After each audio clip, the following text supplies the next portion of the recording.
बिस्मिल्लाहिर्रहमानिर्रहीम। अस्सलाम वालेकुम स्टूडेंट्स। आज की वीडियो में जो कि बिगिनर सीरीज़ की तीसरी वीडियो है, आज मैं आपको छोटी छोटी सी 2-3 चीज़ें जो हैं उसके कॉन्सेप्ट्स क्लियर करने वाली हूँ। सबसे पहली बात तो ये होती है कि ज़्यादातर जो स्टूडेंट्स हैं उनको नंबर ऑफ़ मोल्स में, नंबर ऑफ़ एटम्स में, नंबर ऑफ़ मॉलिक्यूल्स में, इन 3 चीज़ों में डिफरेंस करना थोड़ा सा मुश्किल हो जाता है। तो स्टेप बाय स्टेप हम समझेंगे और लाइन से समझेंगे कि सबसे पहले हमारे लिए क्या चीज़ निकालनी सबसे ज़्यादा इम्पोर्टेंट है, उसके बाद के स्टेप्स क्या हैं। ठीक है, तो सबसे पहली चीज़ तो ये होती है कि आपको ये मालूम हो कि नंबर ऑफ़ मोल्स क्या होते हैं। ठीक है, तो नंबर ऑफ़ मोल्स के लिए इन जनरल मेरे पास एक फार्मूला है, ये देख लीजिए, स्टैंडर्ड फार्मूला है। नंबर ऑफ़ मोल्स ये बराबर होते हैं आपके पास गिवन मास।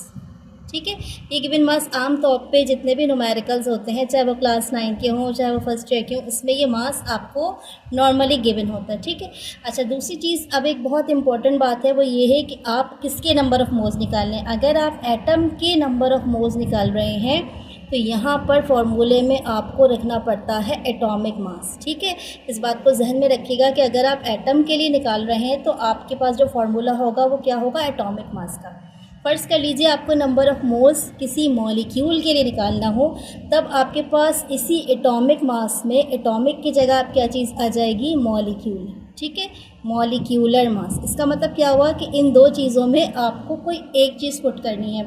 अगर तो आपके पास एटम है तो आपका फॉर्मूला हो जाएगा number of moles is equals to given mass divided by atomic mass. और अगर वो आपके पास मॉलिक्यूल्स है तो आपका फॉर्मूला हो जाएगा number of moles is equals to given mass divided by molecular मास।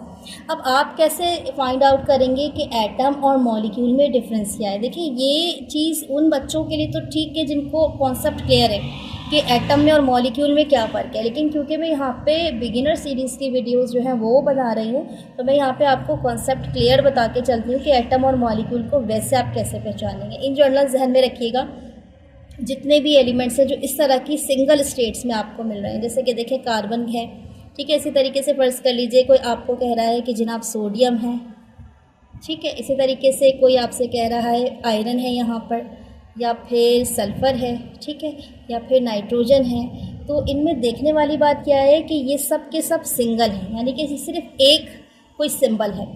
अभी आपको यहाँ पे ये और ये दो ऐसे एलिमेंट्स नज़र आ रहे हैं जिनमें एक सिंबल नहीं है, दो सिंबल हैं। तो एक चीज़ और जहन में नोटिस कीजिएगा, आपने ये बात याद रखनी है कि इसमें फर्स्ट जो लेटर है ये कैपिटल है, सेकंड वाला कौन सा है, स्मॉल है।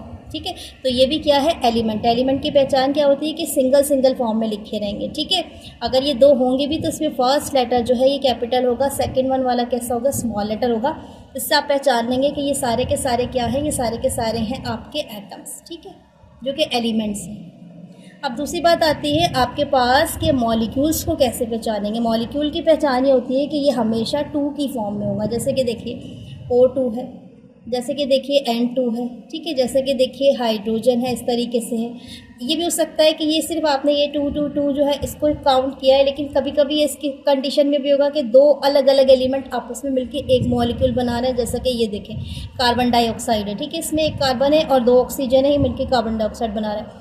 जैसे कि इसी तरीके से देख लीजिए आप, ये अमोनिया है NH3, इसमें 2 से ज़्यादा एटम्स मिलकर आपस में एक मॉलिक्यूल बना रहे हैं, यानी 3 हाइड्रोजन है, 1 नाइट्रोजन है। तो इसकी पहचान क्या है मॉलिक्यूल की, कि ये हमेशा 2 या 2 से ज़्यादा की पेयरिंग में आपको मिलेगा।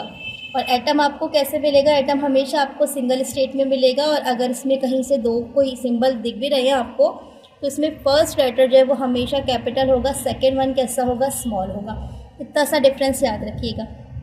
अब आ जाएं आप नंबर ऑफ़ मोल्स किस तरीके से आप निकालेंगे। फ़र्ज़ कर लीजिए मेरे पास कोई सा भी पहला जो केस है वो एटम का है। ठीक है, मुझसे कोई कह रहा है कि 4 ग्राम कार्बन के लिए निकाल लीजिए। ठीक है, तो एक चीज़ तो हमेशा याद रखिएगा, जब भी नंबर ऑफ़ मोल्स की कहानी होगी तो हमेशा आपको जिस चीज़ की ज़रूरत पड़ेगी वो एटॉमिक मास की ज़रूरत पड़ेगी। ठीक है, इसमें एटॉमिक नंबर बिल्कुल भी काम नहीं आने वाला आपका, एटॉमिक मास को लेकर ही आप सारी कहानियाँ करेंगे। ठीक है, अगर मॉलिक्यूल के लिए निकालना है तो उसमें भी एटॉमिक मासेस को ऐड करके ही मॉलिक्यूलर मास बनता है, ये मालूम है आपको। ठीक है, तो अब आपने क्या करना है, फ़र्ज़ कर लीजिए 4 ग्राम कार्बन के लिए आपको क्या चीज़ मालूम करनी है, नंबर ऑफ़ मोल्स।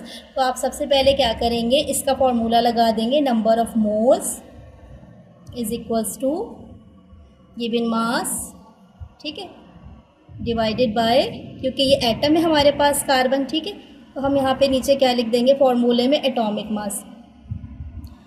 80% चांस है आपके पास एटॉमिक मास क्वेश्चन में गिवन नहीं होगा, आपको खुद याद रखना पड़ेगा। तो कार्बन का एटॉमिक मास आपने खुद ही याद रखना है, ये कितना हो जाएगा 4 ग्राम, तो आपका गिवन मास है, ठीक है। और एटॉमिक मास आपको कार्बन का खुद याद रखना है, दैट इज़ द 12, ठीक है। अब आपने क्या करना है, सिंपल कैलकुलेटर पकड़ना है, 4 को आपने ऊपर रखना है, डिवाइड करना है आपको 12 से, आपके पास आंसर आ जाएगा 0 पॉइंट, और ये मल्टीपल टाइम्स 33 है, ठीक है। तो आप पॉइंट के बाद के 2 से 3 डिजिट्स जो है इसको लिख लिया कीजिए। तो यहाँ पे आपके पास जो आंसर आ जाएगा वो क्या आ जाएगा 0.333। और क्योंकि यूनिट जो है मुझे मोल्स मालूम करने, तो मैं यूनिट क्या लगाऊंगी, moles. Unit is a must mention things, एक ऐसी चीज़ जो कि ज़रूर आपको मेंशन करनी है, that should be the unit, ठीक है। केमिस्ट्री में, फिज़िक्स में, इसमें यूनिट्स की बहुत ज़्यादा इंपॉर्टेंस होती है। तो पहली चीज़ आपने मुझसे सीख ली कि नंबर ऑफ़ मोल्स अगर एटम्स के लिए निकालने हैं तो वो किस तरीके से मिलेंगे। अब बारी आती है, फ़र्स्ट कर लीजिए मुझे मॉलिक्यूल के लिए निकालनी है, ठीक है। तो अब इसको कैसे मालूम करेंगे, इसको भी फाइंड आउट कर लेते हैं। फ़र्स्ट कर लीजिए, इसी 4 ग्राम के बजाय मैं कोई और वेट यहाँ पे लिख लेती हूँ, ठीक है। लेट सपोज़ मैं यहाँ पे लिख लेती हूँ 20 ग्राम, ठीक है। और 20 ग्राम में ले लेती हूँ किसका, ऑफ वाटर, पानी के लिए ले लेती हूँ, ठीक है। तो अब इसके लिए मैं कैसे मालूम करूँगी, इसको देख लीजिए। तो स्टूडेंट सबसे पहले तो एक चीज़ ध्यान में रखिएगा कि वाटर जो है ये एक मॉलिक्यूल है, तो जो चीज़ आपको सबसे पहले मालूम करनी होगी वो होगा इसका मॉलिक्यूलर मास। वैसे तो आपको मॉलिक्यूलर मास मालूम करना आता होगा, लेकिन एक फास्ट रिकॉल कर देती हूँ मैं कि एक हाइड्रोजन का जो है वो 1 होता है, यहाँ पे कितने 2 हैं, मल्टीप्लाई कर देंगे आप, प्लस एक ही ऑक्सीजन यहाँ मेंशन है, इसका होता है 16, इन दोनों को ऐड कर लेंगे आप, तो इस तरीके से आपके पास 18 AMU इसका आ जाएगा मॉलिक्यूलर मास। इस मॉलिक्यूलर मास को आप इस फॉर्मूले में पुट करेंगे, लेकिन नीचे एटॉमिक मास की जगह मॉलिक्यूलर मास मेंशन करेंगे। तो अब आ जाइए, नंबर ऑफ़ मोल्स आपको मालूम करना है, कैसे करेंगे देखें ध्यान से। सबसे पहला फॉर्मूला लगाओगे गिवन मास और डिवाइडेड बाय, क्योंकि ये मेरे पास मॉलिक्यूल है तो आप यहाँ पर लिख देंगे मॉलिक्यूलर मास, ठीक है, that is the molecular mass. अब आपने क्या करना है, जस्ट इस फॉर्मूले में जो वैल्यूज़ हैं वो पुट करनी है। ऊपर आपने गिवन मास आपको दिया हुआ है, that is the 20 gram, divided by molecular मास आपने अभी फाइंड आउट किया, दैट इज़ द 18। आपने कुछ भी नहीं करना है, कैलकुलेटर पकड़ना है, ऊपर रखना है 20, डिवाइड करना है आपको इसको 18 से, आंसर आपके पास आ जाएगा 1.111। As I said earlier, point के बाद 2 से 3 डिजिट्स काफ़ी होते हैं, मेंशन कर लीजिएगा। तो अब आप यहाँ पे लिख देंगे 1.111, और क्योंकि यूनिट इस आपको मोल्स मालूम करनी है तो इसके यूनिट्स क्या हो जाएंगे, मोल्स। तो इस तरीके से आपके पास जो आपका मॉलिक्यूल है उसके लिए और एटम जो है उसके लिए, इन दोनों के लिए आपने क्या चीज़ फाइंड आउट कर ली, नंबर ऑफ़ मोल्स, ठीक है। तो सबसे पहले तो कोई भी सैंपल अगर आपके पास है और आपको ये पूछा जा रहा है कि इसके नंबर ऑफ़ मोल्स मालूम कर लें, तो फर्स्ट स्टेप क्या है आपका, फर्स्ट स्टेप ये कि आपने फाइंड आउट करना है कि वो एटम है या फिर वो क्या चीज़ है, मॉलिक्यूल है, ठीक है। इन दोनों में से कोई एक चीज़ है, जो चीज़ है आपने उस पर टिक कर लेना है कि ये क्या है, एटम है या मॉलिक्यूल है। सेकंड स्टेप ये कि अगर आपके पास एटम है तो आपको उसका एटॉमिक मास पता होना चाहिए, ठीक है। एटॉमिक मास आपको नहीं दिया जाएगा, जैसा कि मैंने पहले भी आपको कहा, आपको मालूम होना चाहिए। तो जो मेजर कुछ एलिमेंट्स हैं उनके एटॉमिक मासेस को याद रखिएगा, ठीक है।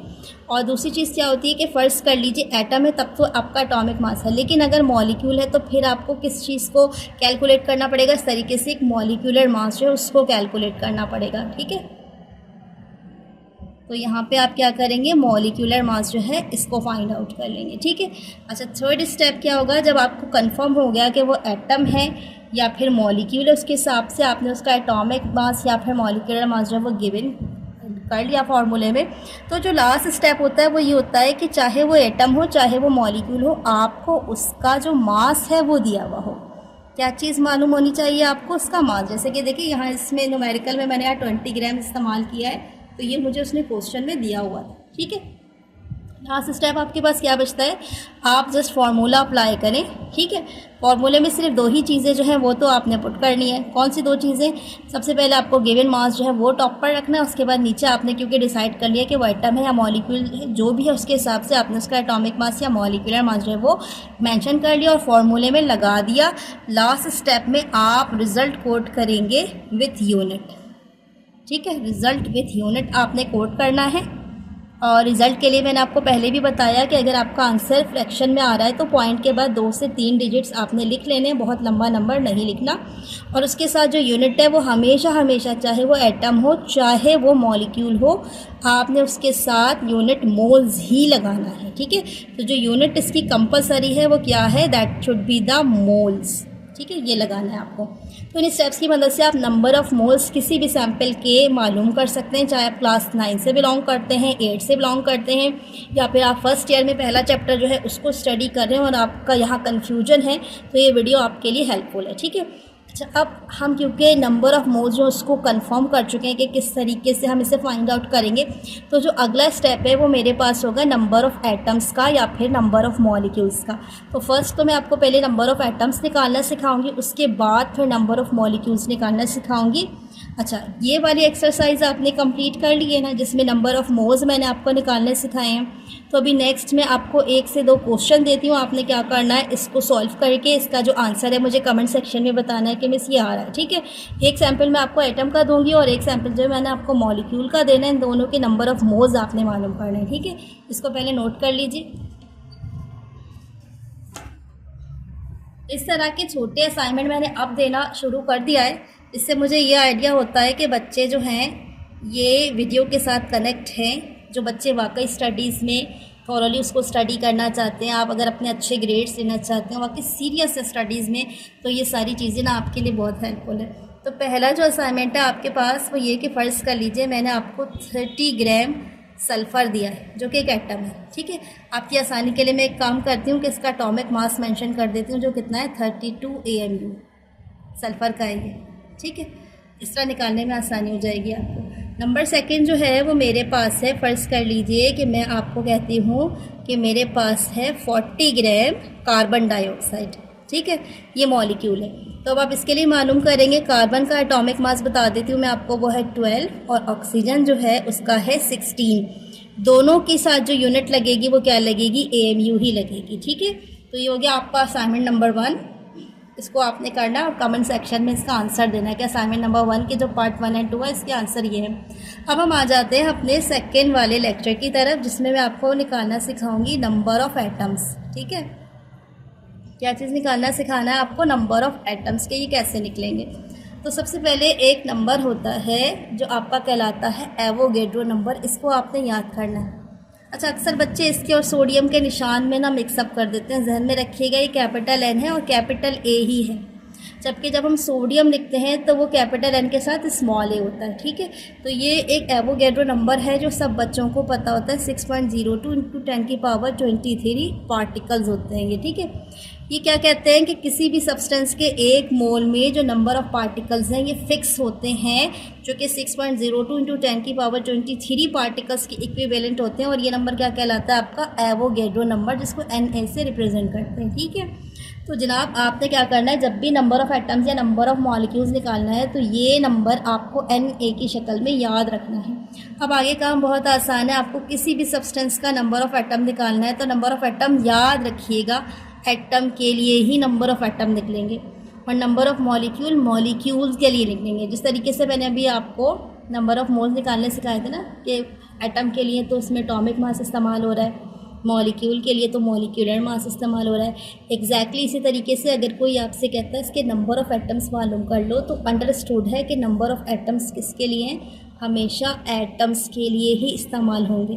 और अगर कोई आपसे कह रहा है नंबर ऑफ़ मॉलिक्यूल्स, तो याद रखिएगा ये हमेशा किसके लिए निकाले जाएंगे, ये मॉलिक्यूल्स के लिए निकाले जाएंगे। दोनों में फ़र्क है। अभी आपको स्टार्ट से ही समझा दिया कि एटम और मॉलिक्यूल में क्या फ़र्क होता है। एटम सिंगल स्टेट में होते हैं, मॉलिक्यूल 2 या 2 से ज़्यादा कॉम्बिनेशन स्टेट्स में होते हैं। ठीक है, तो पहला पार्ट में कर रही हूँ नंबर ऑफ़ एटम्स।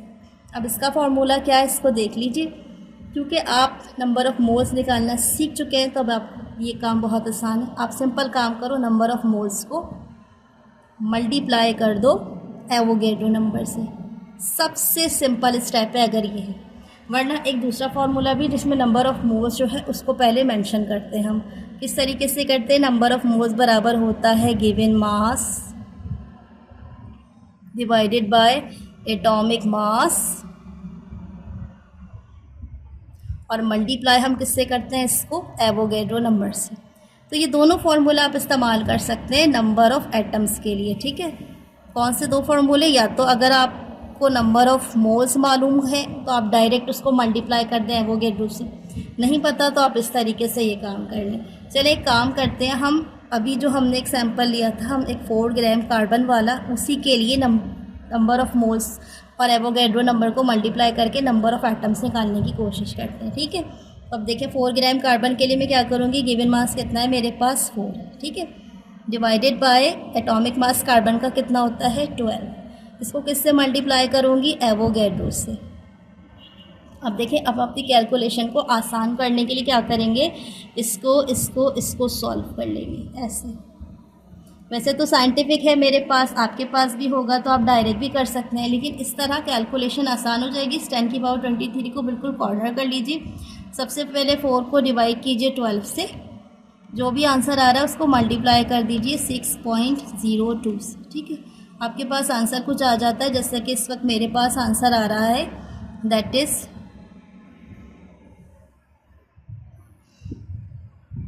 2.006, और ये इसको एज इट इज़ लिख दीजिए इंटू 10 की पावर 23। और क्योंकि आप क्या चीज़ फाइंड आउट कर रहे थे इस क्वेश्चन में, आप मालूम कर रहे थे एटम्स, तो ये हो जाएगा एटम्स। तो इस तरह सवाल में किसी ने आपसे कहा कि 4 ग्राम कार्बन के लिए नंबर ऑफ़ एटम्स मालूम कर दें, तो आप यही फार्मूला अप्लाई कर देंगे, यानी जो भी गिवन मास है उसको डिवाइड करेंगे एटॉमिक मास से, मल्टीप्लाई कर देंगे एवोगैड्रो नंबर से।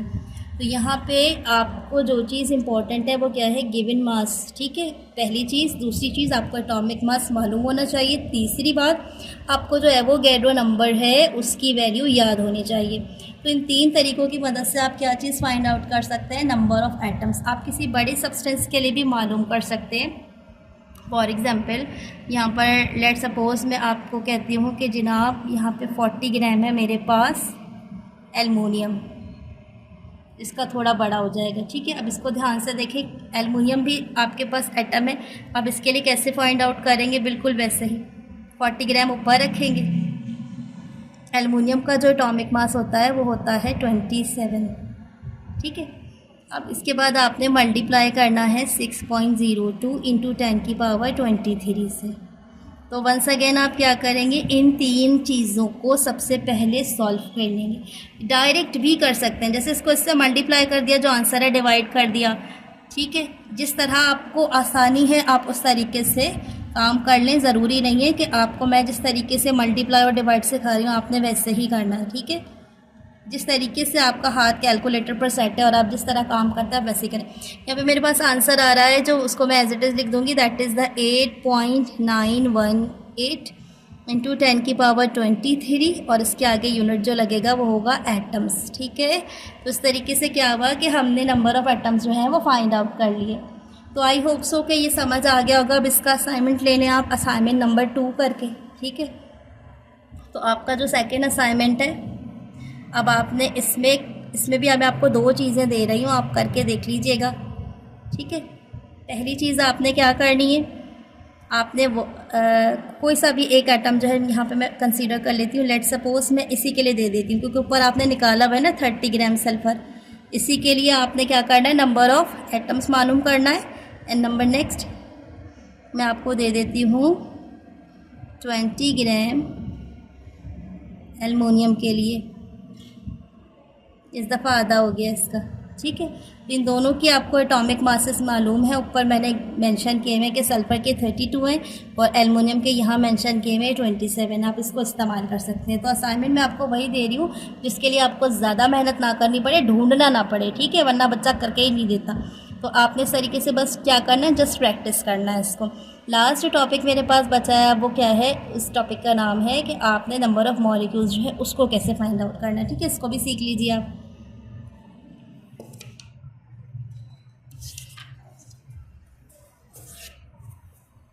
तो स्टूडेंट्स, अब हम लास्ट टॉपिक की तरफ बढ़ रहे हैं। टॉपिक नंबर 3 जो है मेरे पास, that is the number of molecules.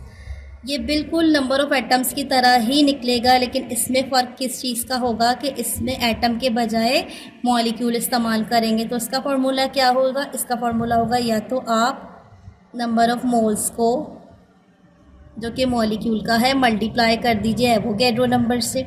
या फिर दूसरा तरीका क्या है, जैसा कि मैंने अभी आपको सिखाया था कि आप डायरेक्ट भी काम कर सकते हैं, यानी आप पहले गिवन मास लें, फिर आप उसको डिवाइड कर दीजिए मॉलिक्यूलर मास से, ठीक है।